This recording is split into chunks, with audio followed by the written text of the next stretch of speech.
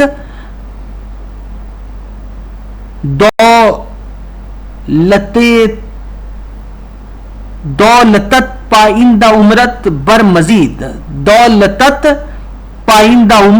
مزید. شیخ اسماعیل قیصری جنہوں نے مثنوی کی بڑی ضخیم شرح لکھی ہے، ان کو اس دفتر کا ایک نسخہ 1814 عیسوی کا لکھا ہوا ہاتھ آیا. انہوں نے تحقیق و تدقیق اور تنقید کی تو ثابت ہوا کہ خود مولانا روم کی تصنیف ہے.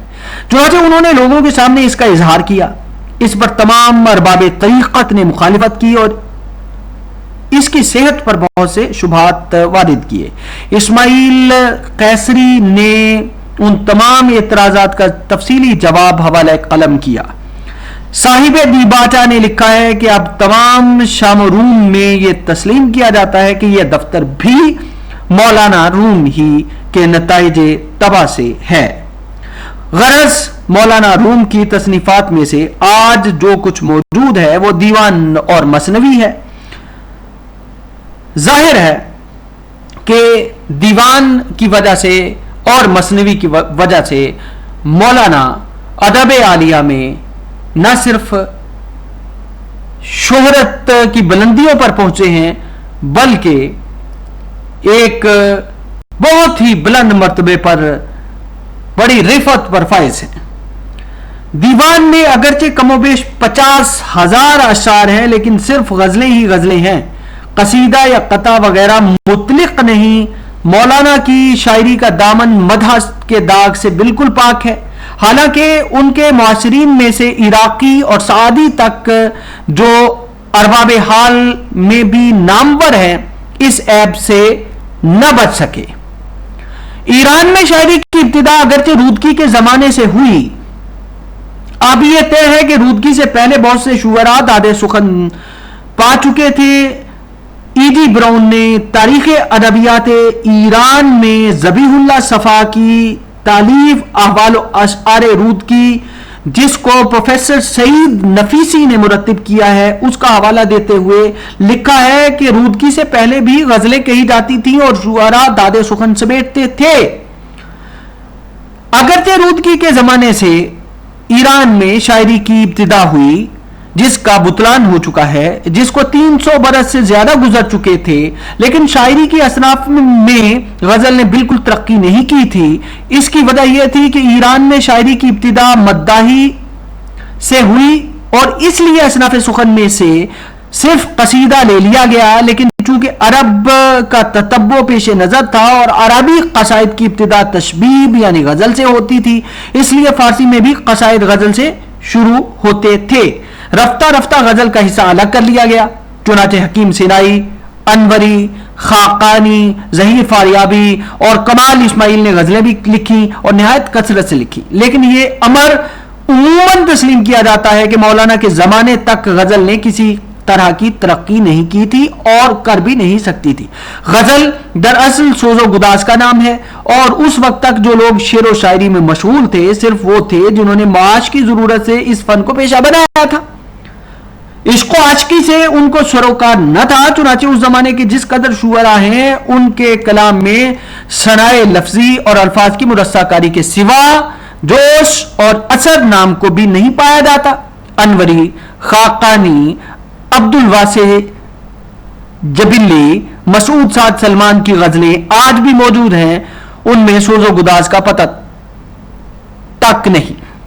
ایران کی شاعری میں درد و اثر کی ابتدا اس طرح ہوئی کہ ارباب حال یعنی حضرات صوفیہ میں بعض بالطبع شاعر تھے، عشق و محبت کا سرمایہ ان کو تصوف سے ملا. ان دونوں کے اجتماع نے ان کے کلام میں جوش اور اثر پیدا کیا. سلطان ابو سعید ابو الخیر حکیم سینائی، خواجہ فرید الدین نتار اس خصوصیت کے موجد اور بانی ہیں، لیکن ان حضرات نے درد دل کا اظہار زیادہ تر رباعیات، قصائد اور مثنویات کے ذریعے کیا تھا. غزلیں اب تک سادگی کی حالت میں رہیں. 7ویں صدی ہجری میں دولت سلجوقیہ کے فنا ہونے سے سلا گشتری اور فیاضی کا بازار سرد ہو چکا تھا، اس لیے شعراء کی طبیعتوں کا زور قصائد سے ہٹ کر غزل کی طرف متوجہ ہوا.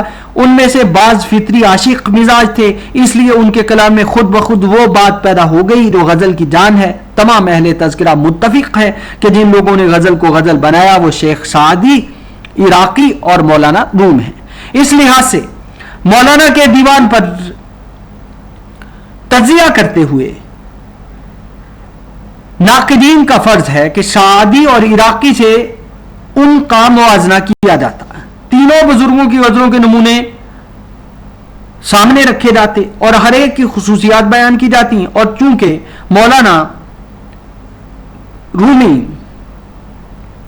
بلند پایا بزرگ ہیں اس لیے مذاق حال کے موافق خامخواہ بھی ان کو ترجیح دی جا سکتی تھی. لیکن حقیقت یہ ہے کہ ایسا کرنا واقعہ نگاری کے فرض کے بالکل خلاف ہے.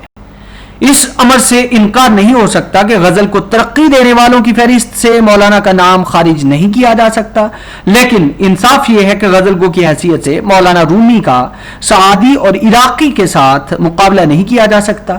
سپہ سالار نے اپنی تصنیف مناقب العارفین میں تفصیل کے ساتھ لکھا ہے کہ مولانا نے بضرورت اور بجبر شاعری کا شغل اختیار کیا تھا۔ وہ خود فرمایا کرتے تھے کہ ہمارے وطن بلخ میں یہ فن نہایت ذلیل سمجھا جاتا تھا، لیکن چونکہ ان ممالک میں شعر کے بغیر لوگوں کو دلچسپی نہیں ہوتی، اس لیے مجبوراً یہ شغل اختیار کیا ہے۔ مولانا کے الفاظ یہ ہیں: از بیما کے ملول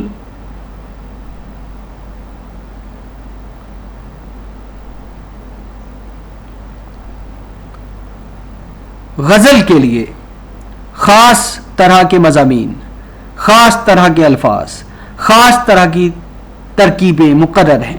جن لوگوں نے غزل گوئی کو اپنا فن قرار دیا ہے وہ کبھی کسی حالت میں اس محدود دائرے سے نہیں نکلتے، بخلاف اس کے مولانا روم اس کے مطلق پابند نہیں۔ وہ ان غریب اور ثقیل الفاظ تک بے تکلف استعمال کرتے ہیں جو غزل کیا قصیدے میں بھی لوگوں کے نزدیک بار پانے کے قابل نہیں۔ غزل کی عام مقبولیت اور دل آویزی کا بہت بڑا ذریعہ یہ ہے کہ اس میں مجاز کا پہلو غالب رکھا جائے اور اس طرح کے حالات اور معاملات بیان کیے جائیں جو ہوس پیشہ عشاق کو اکثر پیش آیا کرتے ہیں۔ مولانا کے کلام میں حقیقت کا پہلو اس قدر غالب ہے کہ رندوں اور ہوس بازوں کو جو غزل کی اشاعت اور ترویج کے نقیب ہیں اپنے مذاق کے موافق بہت کم سامان ہاتھ آتا ہے۔ فقہ اضافت جو شاعری کی شریعت میں البغض المباحات ہے، اس کو مولانا اس کثرت سے برتتے ہیں کہ جی گھبراتا ہے۔ تاہم مولانا کی غزلوں میں جو خصوصیات جو اوصاف بجائے خود پائے جاتے ہیں، ظاہر ہے وہ اپنی جگہ ایک لحاظ سے اہمیت کے حامل ہیں۔